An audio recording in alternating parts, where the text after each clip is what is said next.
Halo, selamat siang pemirsa TV Beruang. Jumpa lagi dengan kami di acara Bunda Sehat.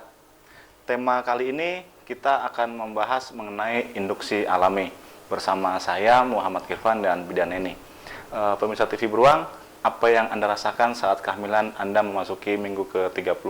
Deg-degan, tidak sabar ingin segera bertemu bayi, Anda cemas, khawatir, takut, semua perasaan dan emosi bergabung menjadi satu. Memasuki trimester akhir, kehamilan seringkali ibu hamil merasa tidak sabaran, ingin segera melahirkan. Banyak ibu yang sudah bingung karena menunggu kapan kontraksi. Padahal saat itu umur kehamilannya baru 37 minggu.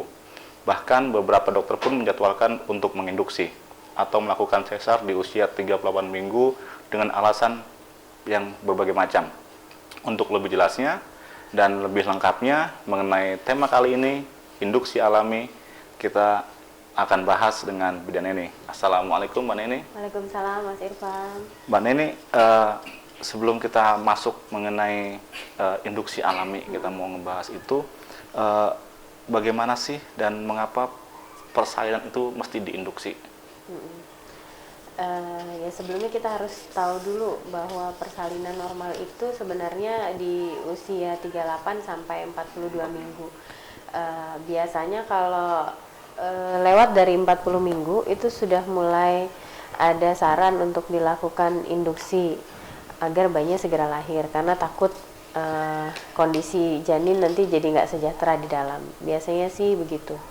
Oh, jadi memang maksimal udah 40 minggu untuk bisa dilahirkan ya? Bukan maksimal sebenarnya, di 42 minggu sih, tapi itu kan hanya kesepakatan ya. 38 minggu sudah dianggap matang gitu.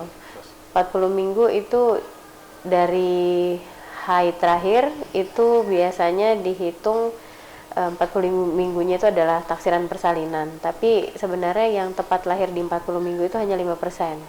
Selebihnya maju 2 minggu atau mundur 2 minggu gitu. Nah, sekarang kita mau masuk ke materi di induksi alami. Nah, induksi alami ini seperti apa, Mbak Neni?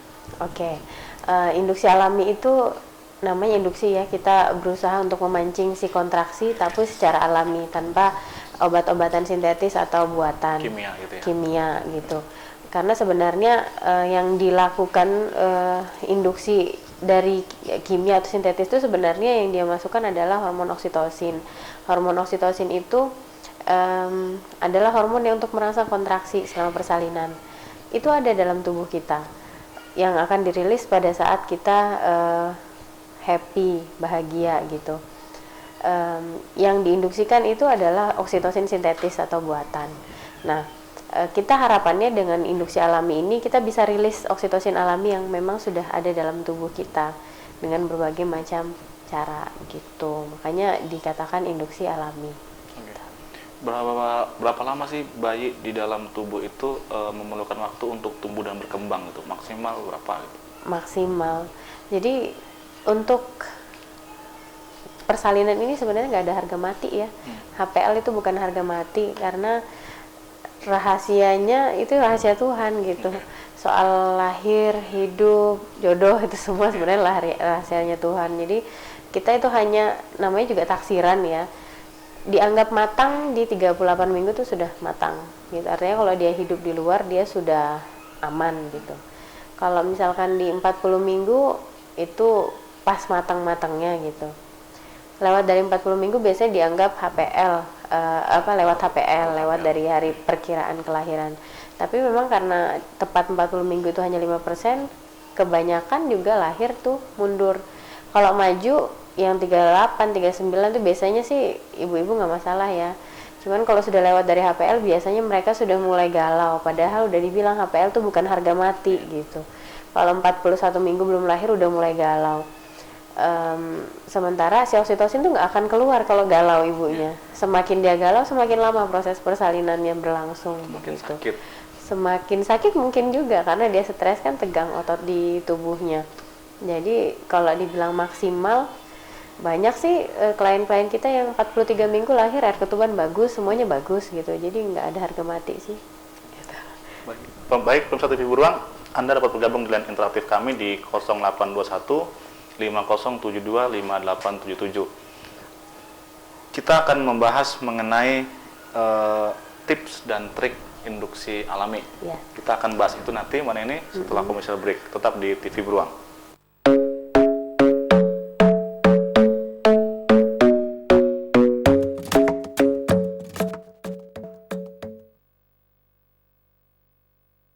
Anda dapat bergabung di line interaktif kami di 0821 5072 5877. Anda dapat langsung berkonsultasi dan bertanya seputar kehamilan. Tema kita kali ini adalah induksi alami. Kita sudah mempunyai narasumber Bidan Neni untuk membahasnya. Ini kita kembali ke pertanyaan yang tadi, tips dan trik induksi alami itu gimana? Oke. Ada banyak sekali tips untuk induksi alami. Mulai dari makanan, kemudian exercise, banyak sekali. Tapi kuncinya yang pertama adalah relax. Karena persalinan tidak akan segera terjadi kalau kita tegang. Karena oksitosin tadi yang saya bilang nggak akan dirilis kalau kita dalam kondisi tegang gitu. Jadi kunci pertama adalah relax. Yakin dulu bahwa tubuh kita sedang berproses, yakin bahwa urusan kelahiran itu adalah rahasia Tuhan. Baik kita sudah punya janjinya sendiri dengan Tuhan jauh sebelum rohnya ditiupkan, dia sudah tahu kapan dia akan lahir.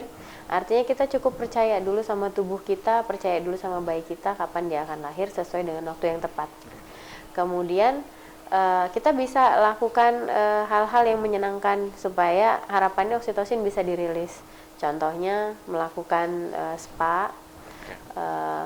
Jadi suami-suami istrinya kalau sudah dekat-dekat HPL diajak ke spa, bisa relaksasi juga di situ kan. Kemudian bisa lakukan akupresur. Jadi ada titik-titik tertentu yang memang ketika dilakukan rangsangan entah itu di akupunktur atau ditekan di akupresur, dia bisa ngerilis hormon oksitosin alami. Kemudian waktu akupresur kita bisa gunakan aromaterapi. Jadi essential oil, beberapa jenis essential oil yang memang biasa dipakai untuk melakukan induksi alami. Dipercaya oil-oil tersebut ketika dioleskan di titik-titik akupresur, dia memang istilahnya frekuensinya sama, kemudian akan mengundang oksitosin alami untuk keluar. Biasanya oil itu yang dipakai lavender, jasmine, clarisets, itu adalah oil blend gabungan. Kemudian melakukan bumping, bumping itu kayak bergenjot-genjot gitu ya.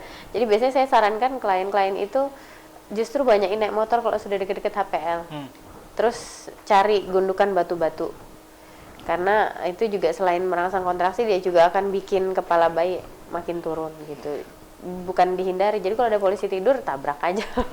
Tapi bukan lalui saja gitu ya, bukan terus ditabrak yang langsung jumping aja gitu, jumping ya enggak, tapi benar dilaluin, tapi juga nggak usah terlalu dipelan-pelanin, jadi nggak usah takut.